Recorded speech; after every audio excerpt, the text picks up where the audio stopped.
David Curry is president and CEO of Global Christian Relief. He also serves on the U.S. State Department's Commission on International Religious Freedom. And he joins us now with more on what's happening in the state of Manipur, India. David, who's behind these attacks on Christians and their churches? Well, there's some ethnic tensions in Manipur, which is in the northeast. It's a state in the northeast of India. But the attacks have really been driven. It's been an escalation by, I think, the central government, the BJP party, which has made being a Christian something that's not considered part of India. It seems as though their message is, if you're not a Hindu, you're not a real Indian. And this has allowed this escalation of violence against Christians and Christian churches. We have dozens of Christian churches that have been destroyed since May 3rd when these riots began.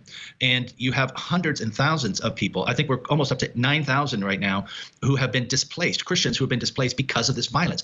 Regardless of how they frame it, whether it's ethnic violence or anarchist, it seems to always be that the Indian government is overlooking and even in some cases encouraging violence against Christians in India. Now, as you said, David, many Christians are displaced. More than 30 churches have been burned. How are they surviving right now? Well, right now they're in shelters. Got some more video feeds. There's people shoulder to shoulder sleeping in shelters, makeshift shelters in some cases. So they're literally just on the run. And this happened just a few months ago in November, December, January in Chhattisgarh, a totally different area. That's why I say that we have to look at the pattern of behavior. In both cases, especially right now in Manipur, we have video evidence that shows the police assisting the rioters in attacking the churches. This is why you have to look at what they do, not what they say. And the central government and the local government seem to be in collusion with rioters that attack Christian churches and individuals.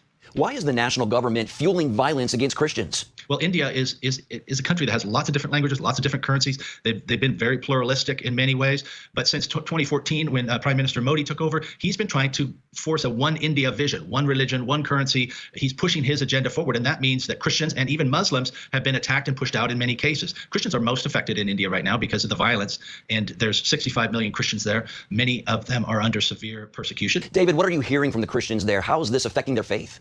Well, their faith is being strengthened in this in many cases. In some cases, people are, just very frightened because the violence seems to come out of nowhere. It's as though they're using any political motive. The baseline of this particular attack started when there was a bill passed that was going to give a special dispensation to a certain group within India, and they turn around and decide they're going to attack Christians because of it. So there's always a premise that they start with, and they use it as a jumping off point to attack Christians. This makes for a very random existence for Christians in these rural areas and even in some more populated areas. How should the U.S. and the international community respond to all of this? Well, I've called upon the State Department at the highest levels to address this with India. And reality is this has been a massive escalation since this government took power in 2014. Hundreds of percentage points in jump in violence and attack on Christians. It's no accident. The State Department needs to address this. Friends don't let friends commit human rights atrocities. That's the motto that I try to remind them of. We need India. It's a beautiful country full of beautiful people. And I realize there are geopolitical angles to this with regards to China and other things, but the government has to stand up. I would also say this is a point where Christians in America and in the West need to stand up and speak out on behalf of India. Share these stories, share the pictures, no matter how difficult. We have some on our website to show the violence and how these attacks happen, and pray for Christians in India. David, what is your organization, Global Christian Relief, doing to help these suffering Christians? We have relief to these people who have been displaced, housing, shelter, anything we can do to help them stabilize and to be salt and light in the most difficult of situations so people can be part of that. There are relief efforts that help directly these thousands of people who have been displaced. All right, David Curry of Global Christian Relief, thanks for your work, sir, and the work of your organization. Thanks for joining us today. Thank you.